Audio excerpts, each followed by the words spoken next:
గత ప్రభుత్వంలో చాలా క్షీణించిపోయింది. మన ఉమ్మడి కర్నూలు జిల్లాలో 10 ఏళ్ల పాపని పూర్తిగా 18 ఏళ్ళు రాని పిల్లలు, 14 ఏళ్ళు 13 ఏళ్ళ పిల్లలు మానానికి భంగం కలిగించేలా ఎలా ప్రవర్తించారో మనందరికీ తెలుసు. 14 ఏళ్ళ సుగాలి ప్రీతికి స్కూల్కి వెళ్ళిన సుగాలి ప్రీతి తిరిగి ఇంటికి రాలేదు, శవమై తిరిగి వచ్చింది. ఎటు చూసిన గత ప్రభుత్వ కాలంలో లా అండ్ ఆర్డర్ చాలా బలహీనపడిపోయింది, నిర్లక్ష్యం చేయబడ్డాయి విల్ఫుల్గా. ఈ ప్రభుత్వం లా అండ్ ఆర్డర్ని చాలా బలంగా తీసుకుంటాం. ఇక్కడ లా అండ్ ఆర్డర్ సరిగ్గా లేకపోతే పెట్టుబడులు వచ్చినా కానీ వెనక్కి వెళ్ళిపోతాయి. పెట్టుబడులకి, ఉద్యోగాలకి, రాష్ట్ర అభివృద్ధికి చాలా కీలకం law and order.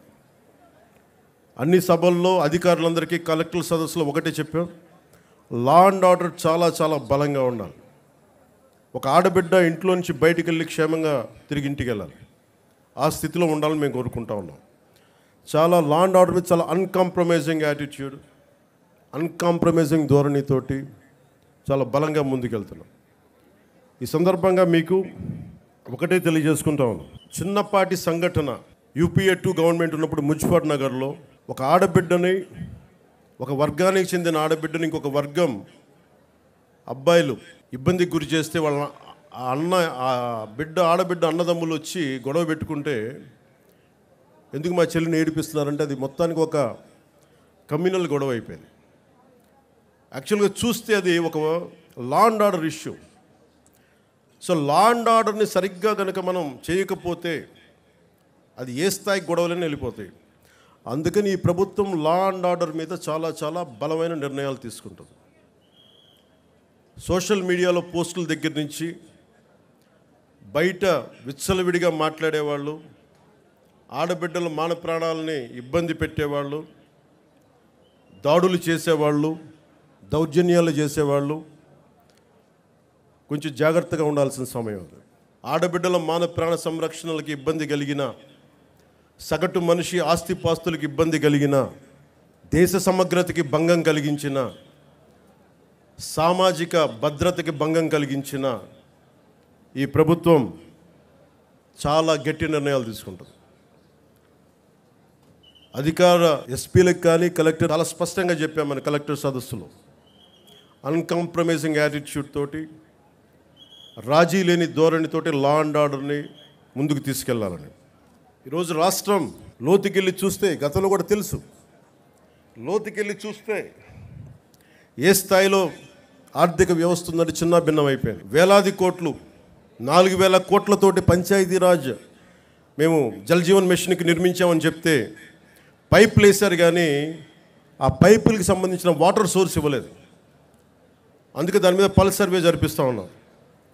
Law and ఆర్డర్తో పాటు ప్రజా సంపదని దుర్వినియోగం చేసిన ఎవరిని కూడా వదిలిపెట్టకుండా వారికి చట్టాల పరిధిలోకి తీసుకొస్తాం. ఉదాహరణకి మనకి ADB రోడ్ అంటాం, 50 కిలోమీటర్లు కాకినాడ టు రాజమండ్రి. దానికి కావాల్సింది 390 కోట్లు. కొన్ని లక్షలాది మంది ఎప్పుడు తిరిగే రోడ్డు.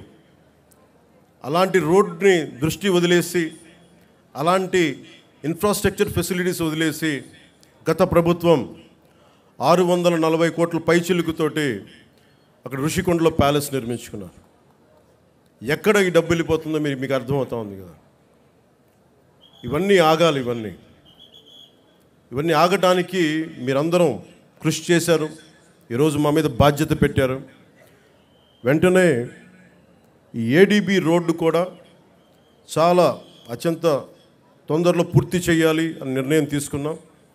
క్యాబినెట్కి తెలియజేశాం, గౌరవ ముఖ్యమంత్రి శ్రీ చంద్రబాబు నాయుడు గారు తెలియజేశాం.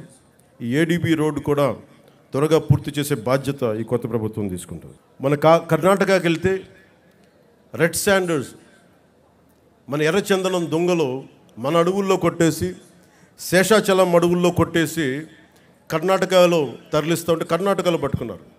100 కోట్ల రూపాయలు ఒకసారి, 40 కోట్ల రూపాయలు ఇంకొకసారి.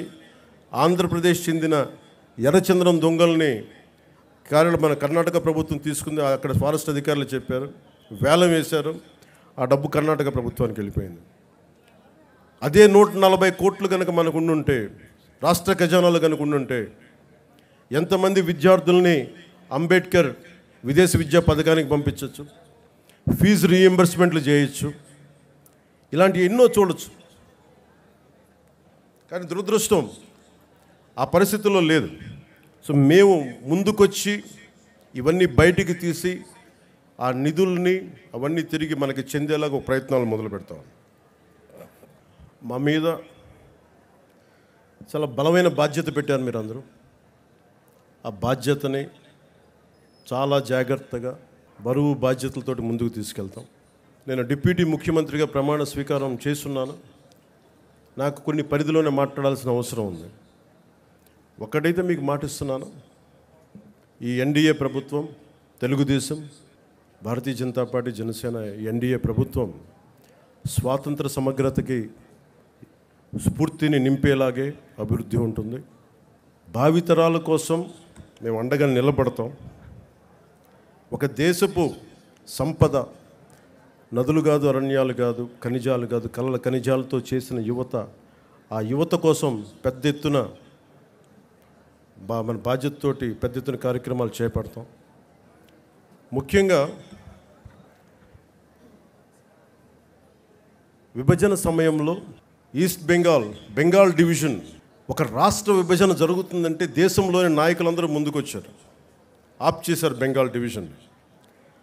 అదే ఒక దేశం, భారతదేశం పాకిస్తాన్గా విడిపోతుంటే నాయకులందరూ కామ్గా అయిపోయారని సర్దార్ వల్లభాయ్ పటేల్ గారిని అడిగితే వల్లభాయ్ పటేల్ గారు ఒకటే చెప్పారు, మేము పెద్దవాళ్ళం అయిపోయాం, అలసిపోయాం, శక్తి లేక, పోరాట శక్తి లేక కామ్ అయిపోవాల్సి వచ్చింది అనేది అది ఆయన చెప్పింది. సో వచ్చే తరాన్ని సిద్ధం చేయడం చాలా చాలా అవసరం. మొన్న ఇస్రోకి వెళ్ళి షార్ సెంటర్కి వెళ్తే కూడా అక్కడ శాస్త్రవేత్తలు చెప్తా ఉన్నారు, వచ్చే 10 సంవత్సరాల కోసం లీడర్షిప్ని తయారు చేయడం కూడా ఇస్రో సాంప్రదాయంలో ఒక భాగం అని. వచ్చే తరం 2047కి కొత్త నాయకులు తయారు చేయడం కూడా చాలా అవసరం ఉంది. జిల్లా స్థాయిలో, పంచాయతీ స్థాయిల నుంచి రాష్ట్ర స్థాయి, దేశ స్థాయిలో కొత్త తరం నాయకులకి తయారు చేయాల్సిన బాధ్యత అందరూ తీసుకోవాలి. దాంతోపాటు మేము కూడా ఆ బాధ్యతను తీసుకుంటామని మీకు తెలియజేసుకుంటూ, భవిష్యత్తు యువతరానిదే, ఆ యువతరానికి అండగా ఉంటాం.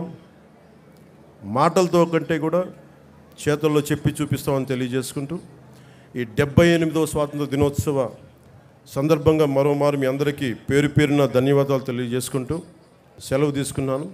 జై Hind. Hospitality industry is a people-liked industry. It gives me the license to be creative and to be a constant learner. I'm lucky to have Sun as my driving force towards my goal. Sun International, Hyderabad, Visakhapatnam.